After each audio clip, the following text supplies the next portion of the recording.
안녕하세요, 화산입니다. 오늘은 정력 강화와 근육통, 여성부인병 등의 특효제로 사용하는 노박덩굴에 대해서 알아보겠습니다.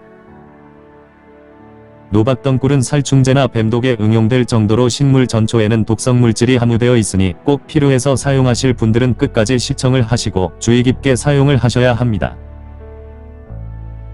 노박덩굴은 갈립덩굴성 식물로 전국의 산기슭이나 계곡가, 그리고 들녘에서 비교적 흔하게 자생하고 열매부터 뿌리 모든 부분을 약재로 사용합니다. 둥근 열매는 노란 갈색으로 여무는데 다 익으면 열매 껍질이 세 갈래로 갈라져 노란빛이 도는 붉은색의 씨앗이 나오고 겨울에도 이처럼 가지에 매달려 있습니다. 또한 다른 나뭇가지를 감으면서 자라고 수피는 회갈색으로 오래된 것은 얇게 갈라져 마치 뱀 껍질처럼 보이며 잎은 어긋나게 달리며 넓은 달걀형입니다. 주요 성분으로는 종자에는 지방류가 많이 들어있고 캠페롤과 알카로이드, 플라보노이드인 캠페리트린, 셀라스트롤, 트리테르페노이드, 쿠마로일 글루코시드 등의 다소 생소한 성분들이 함유되어 있습니다. 맛은 조금 맵고 성질은 따뜻한 편으로 전초에는 어느 정도 독성물질이 함유되어 있는데 이런 독성물질이 아픈 통증을 없애주고 기생충을 살충하는 효과를 가지고 있습니다. 옛부터 한방과 민간에서는 여성 생리통과 생리불순, 냉증을 없애는 특효약으로 사용되어 왔으며 풍습성 관절염과 퇴행성 관절염, 그리고 근육통과 요통 등을 치료할 때 처방약으로 사용합니다. 여성의 생리통에는 노박덩굴 열매가 큰 효험이 있는데 그늘에 말린 후에 살짝 볶아서 부드럽게 가루내어 따뜻한 물에 타서 먹으면 효과를 볼 수가 있다고 알려져 있습니다. 노박덩굴의 알칼로이드는 통증과 팔다리가 마비되는 증상을 완화시키는 물질로 뼈와 근육의 기능을 증진시켜주고, 세레스트롤 성분은 나무 뿌리에 많은데 황산화 및 항염증 작용을 해서 근골통과 타박상, 신경통 등의 아픈 증상을 풀어주는 물질입니다. 그리고 허리와 다리 통증에도 쓰이며 이때는 나무나 뿌리에 있는 심지를 빼고 물에 달여서 마시면 통증을 줄일 수가 있고, 또한 노박덩굴 뿌리 30g, 돼지족발 1개, 물과 술을 각 절반씩 붓고 푹 끓여서 먹으면 고질적인 관절염과 무릎 통증을 고칠 수가 있습니다. 연구를 통해서 성분을 분석한 결과 캠페롤과 캠페리트린 성분은 관절염뿐만 아니라 위염과 위장질환에 효능이 있었으며 다양한 질병의 원인인 활성산소를 제거하는 능력 또한 뛰어난 것으로 밝혀지기도 했습니다. 작용 부위는 주로 심장과 위경, 뇌폐, 신장의 세포 손상 및 세포 내 활성산소를 최대 80%를 제거하는 것으로 확인이 되기도 했습니다. 또한 임상실험에서 남사 등은 종자유의 자궁에 진경작용이 있었고 혈관은 수축시켰지만 항균 활성은 없었으며 체온 강화 작용과 혈압을 낮추는 작용이 있어서 고혈압 환자들에게 이로운 작용을 해줍니다.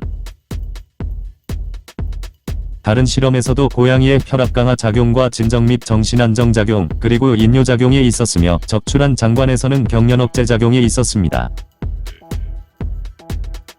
열매와 줄기에는 고혈압에 도움을 주는 성질을 함유하고 있어 혈압 수치를 정상으로 일정하게 유지할 수 있게 도와주고 체내 혈액순환을 도와주어 동맥경화와 고지혈증, 뇌졸중 등의 성인병을 예방하는 데 많은 효과를 발휘하기도 합니다. 하지만 열매는 과다 복용 시 증상이 심해지면 심장 박동이 정지될 수도 있다고 하니 꼭 적정량씩 주의해서 사용해야 합니다. 실제 개구리의 실험에서는 심장박동수를 늦추고 대량으로는 심장 확장기에 정지시키기도 했다는 연구 결과가 있기도 합니다. 또한 씨앗에는 지방류가 많이 함유되어 있어 기름을 짤 수가 있고 지방류는 세균 침투를 막는 방부 효과가 좋습니다. 열매는 옛부터 성기능을 높이는 약으로도 쓰이는데 기가 허약한 몸을 다스리고 손상된 신장 기능을 보강해 남성 원기를 회복시켜서 자양강장제 역할을 해주기도 합니다. 그래서 남성 정력을 강화해주기 때문에 중년 이후부터 잘 생기는 조루증과 발기부전을 치료해주는 작용을 해주고 몸 안의 독소를 잘 배출시켜 오줌을 잘 누게 해줍니다.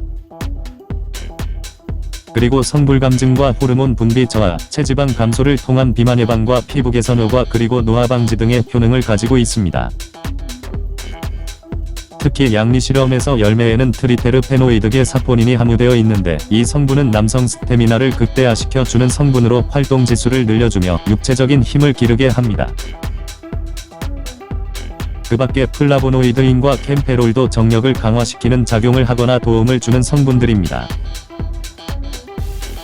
뿌리 껍질은 마취약과 인뇨약, 구토 땀내기약, 유산시키느냐 그리고 설사약과 살충제로도 쓰이며 잎즙은 아편 중독의 해독약으로 쓴다고 기록되어 있습니다. 아울러 최근에 뿌리 껍질에서 추출한 일종의 적색 결정체는 고초균과 황색포도상 구균, 변형균, 대장균 등을 억제하기도 했으며 길전 종양에 대해서도 억제 효과가 있어 암치료에도 유효하다고 합니다. 그래서 독충이나 벌레 물린 데 생즙을 내어서 바르면 곧잘 낫는다고 하며 뱀 상처에는 잎을 직지어서 술에 개어 바르면 됩니다. 전염성 세균에 의한 구토와 복통, 이질 다발성 농양, 신경쇠약이나 불면증에는 뿌리 18에서 35g을 달여서 먹거나 술에 담가 먹으면 됩니다. 노박덩굴은 잎과 줄기, 열매 뿌리의 모든 부분을 약재로 사용하고 가을과 겨울에 채취해서 바람이 잘 통하는 그늘에 말려서 쓰며 약간 독성이 있어 정량 이상을 먹거나 오랜 기간 먹으면 안되고 치질에는 말린 것 20g 이하를 물 700ml에 넣고 달여서 1회 마시면 됩니다. 뿌리는 수시로 채취해서 바람이 잘 통하는 그늘에 말려서 쓰면 되고 약간 독성이 있어 많은 양을 먹거나 오랜 기간 먹으면 안되며 혈액순환과 관절염에 술을 담가 아주 소량씩 마시면 됩니다. 잎은 봄에 채취해서 데쳐서 물에 담가 독성을 우려낸 뒤 나물로 먹으면 됩니다. 열매는 10에서 12월 사이에 채취해서 바람이 잘 통하는 그늘에 말려서 3개 정도를 차로 응용하거나 가루를 내어 물에 타서 마시면 좋은 약효를 볼 수가 있습니다. 노박덩굴은 모든 전초 부분에 미량의 독성을 함유하고 있기 때문에 계속해서 오랫동안 복용하거나 많이 드시면 부작용이 꼭 따르니 이 점 유념하시길 바랍니다. 그리고 이 식물은 성질이 따뜻해서 몸이 차가운 분들에게는 잘 맞지만 반대로 열이 많은 사람들은 소량으로 드시는 것이 좋으며 지나치게 너무 많이 복용하면 설사와 구토를 하고 심하면 심장 박동이 정지될 수도 있다고 하니 주의하시길 바랍니다. 시청해 주셔서 감사합니다. 구독과 좋아요 눌러주시고 지금까지 화산이었습니다.